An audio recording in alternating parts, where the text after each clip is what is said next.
ClancyPasta presents They Call Me Dozer, I Kill Ghost. Written by A.S. Lowe and narrated by Clancy.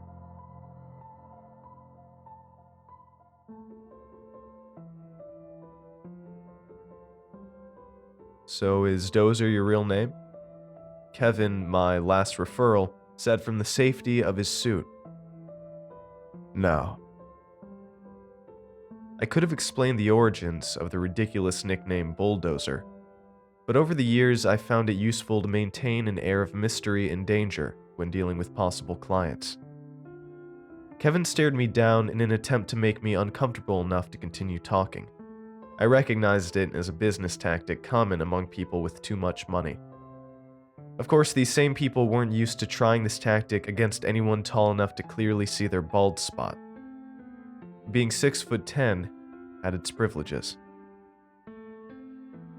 He broke first. Michael told you what's going on? I nodded. The gist. I need to hear it in your words, though. I didn't, in all actuality, as most jobs end up being pretty simple. I go in, I find the offending spirit, and I stab it until it disappears. But too many cranks requesting my services has taught me to be careful in the screening process for potential clientele. Even with a fancy suit, Kevin could turn out to be an idiot who didn't know a spirit from a shaky AC vent. He stayed silent for another 10 seconds before answering. This is going to sound crazy. The way the words trailed off were an obvious indicator that he didn't want to talk about whatever this was. That was definitely a point in the believability column for him. He continued when I moved my finger in a circular, keep going motion. My wife died 3 years ago, brain cancer. The treatments that almost bankrupted us did nothing as she wasted away in that goddamn hospital bed. I saw a single tear drip from his eye. 2 points in the believable column. 9 months was all it took to take a healthy woman in her 30s from the peak of health to a skeleton with skin laying in a hospital bed. He wiped away the second tear that had formed under his eye. 3 years is long enough to wait, right? I wasn't a fan of his begging for an answer, but he wasn't going to divulge anything useful if this didn't move along. Long enough for what? He set his Starbucks cup on the coffee table and looked at it. It was obvious by the discoloration on the ring finger that the removal of his wedding ring was recent. I've been dating again. I thought she would have wanted me to move on, but... And there's a piece of relevant information. She's still in the house? I've never seen her, but I can just feel her, you know? It's like all the ghost shows say. Cold spots, random noises that don't seem to make much sense. I was about to walk out of the coffee house at this point, as using ghost hunting TV as evidence is a clear sign that I was dealing with a faker, or someone with a carbon monoxide leak. However, what he said next convinced me that something real was going on. And I think she tried to attack Megan. I raised my eyebrow in response. My girlfriend. We've been staying at her place a lot. I just didn't want to bring her to the place that my wife died, you know? He went silent for a few seconds before finishing. It's been 3 years, you know? I know where I put everything in that house. And those cups didn't fall out of those cabinets by themselves. And despite what Megan says, I know she didn't slip on the tile floor of the bathroom. It just felt like jealousy. I finished. When a ghost, true ghost, hangs around somewhere, even a normal person can feel the strong emotions floating around in the air. The stronger the emotions, the stronger the feeling. and jealousy was definitely on that list, strong enough that she could affect the physical world. And if she could do that, then she was a danger. I thought in my head for a moment, taking in the suit Kevin wore and the desperation in his voice before offering my services. $5,000 up front, another 10 once the job is finished, and I'm not liable for any damage done to the house. He gave me a quizzical look in response. Hopefully you won't have to find out why they call me Dozer. For someone who was going broke just 3 years ago, his house was a lot fancier than I expected. A brick driveway with a bigger square footage than my apartment led the way to a single-story monstrosity of newly built house on ground artificially inflated by crooked real estate developers. Considering the fact that the house was built less than 5 years ago, it was surprising to think that it even had enough history for a spirit to possess the place. But of course, Evan's wife would rather die at home than on a hospital bed. I shouldn't blame the guy too much, since his actions led to the fact that he needed to hire me in the first place. And him paying me a $5,000 deposit, of course. A bit ostentatious. The front door was a monstrosity of fake rustic metal large enough that even I could fit through it without ducking my head.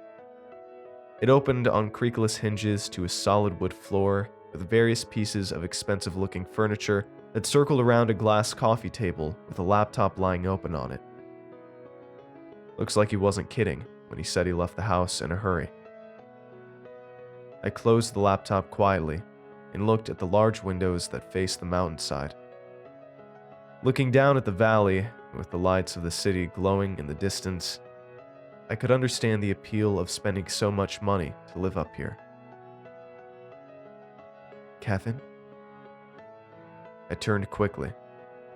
The quiet voice had come from the kitchen.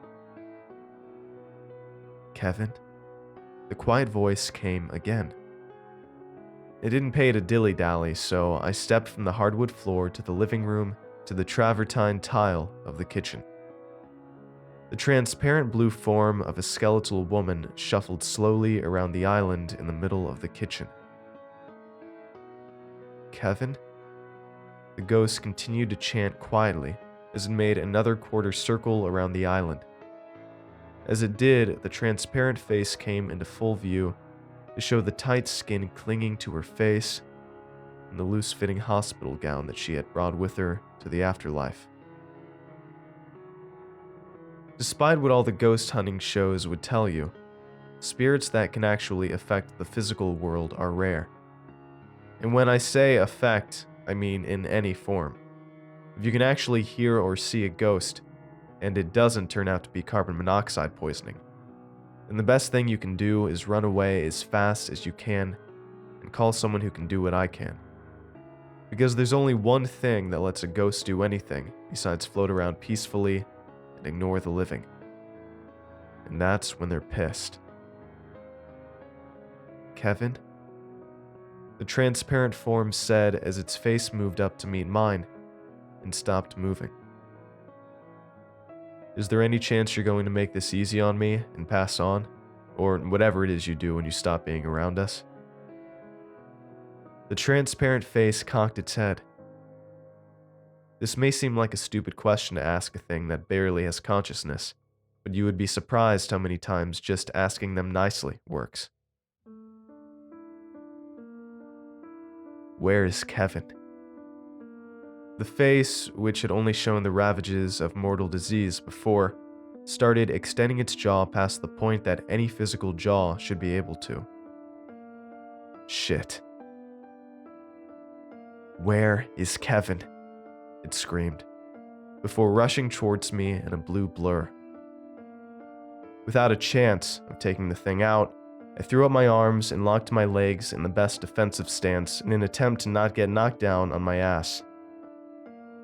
As the dead can ignore such paltry laws as gravity and momentum, the entire force of her rage hit me squarely in the chest and sent me flying backwards into a cabinet which splintered on impact.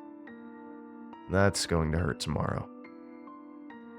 She reformed into a solid figure before I could even get off the ground and screamed through inhuman facial proportions an inch away from my face, "Where is Kevin?" I groaned, happy that most of the pain was dulled by shock, and answered, "Kevin sent me here to talk to you." The transparent figure stared at me with unblinking eyes and pressed me into the countertop with bony fingers that felt more like claws. I decided to press the lapse in her anger and continued. "Kevin is wondering why you're still here, what unfinished business you have, what we can do to help you move on." The transparent face's contorted features slipped back to normal, the claws holding me down softening as the fingers pulled back to a normal shape. "Kevin." The lapse wouldn't last long, so I reached behind my back as quietly as I could and grabbed the handle of the knife that was currently sitting inside of the silver sheath on my side. I winced as I grabbed what felt like dry ice. "Liar." The face contorted again as she caught sight of my face wincing and tracked my hand movements. The transparent hand closed around my throat, and I felt the icy grip of ghost flesh around my neck. I gripped my hand around the knife in my sheath and plunged the transparent into the side of the screaming figure about to choke me into unconsciousness. The figure immediately let go and backed off while grabbing at its side, where the ghost blade had plunged into its side. I coughed as I gulped fresh air into my lungs and attempted to ignore the icy cold feeling around my throat. Unfortunately, I couldn't ignore that same feeling in my hand as I still held the ghost blade in my hand. Even with the immense amount of pain it was feeling, I knew I couldn't let go of the transparent knife, as it was the only thing that could truly hurt the dead. The banshee wailed as she held the wound closed with one hand, small bits of ephemeral blue wisps drifting between the ghost's fingers, and made another dash towards me with her free hand extended outwards. I attempted to sidestep the grab as I didn't feel like having dry ice on my throat again. I underestimated how fast she was, and as I did, she backhanded me with the free hand. The force of the blow sent me from the entryway of the kitchen and into the living room, where I landed on the glass coffee table. Turns out the glass was a lot stronger, and I didn't end up crashing through it. I did hear a couple of cracks as I felt the impact of the closed laptop in my back. "Give me Kevin." I didn't have time to recover as the blue transparent form rushed from the kitchen towards my current position on the coffee table, both hands flailing in anger towards me, with any thought of the blue mist leaking from its side forgotten. An unfortunate side effect of the fact that I can see, hear, and touch ghosts is the fact that they can touch me back.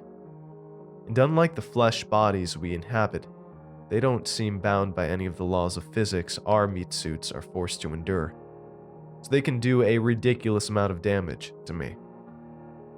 It would be pretty easy that a ghost with full access to myself as a punching bag could easily send me to an early grave. And from personal experience, trying to punch a ghost to death is impossible. It should be noted, however, that while I can't kill them, they can't pass through or touch silver. A nifty little fact when you find something of a ghostly nature that you can use in a fight with them, like a blue transparent butcher knife. As the leaking figure leaped on me, I brought my hand holding the butcher knife up in an arc. It looks like I calculated her speed correctly, as I saw the ghost knife slide into her transparent neck. There was no screaming this time, as her throat filled up with the blue stuff that I can only assume is ghost blood. By the time she came to full rest on me, the ghost that had previously drained all of the heat in my neck with a touch was only a cool mist. Another 5 seconds, and what had been her body was a blue mist that dissipated to nothingness by the time I had picked myself up from the glass coffee table. I put the knife back in its silver sheath, glad to be finally getting the feeling back in the hand that had been holding it. A broken kitchen cabinet, a cracked glass table, and a broken laptop. A couple of prods to the various parts of my body showed me that it was only bad bruises. All in all, it was actually a smaller amount of damage than I was used to in my escapades, both to myself and to other people's property. I took out my phone from my front pocket, a sturdy little flip phone that somehow lasted through who knows how many encounters, and I texted Kevin. Job's done. They call me Dozer. I kill ghosts.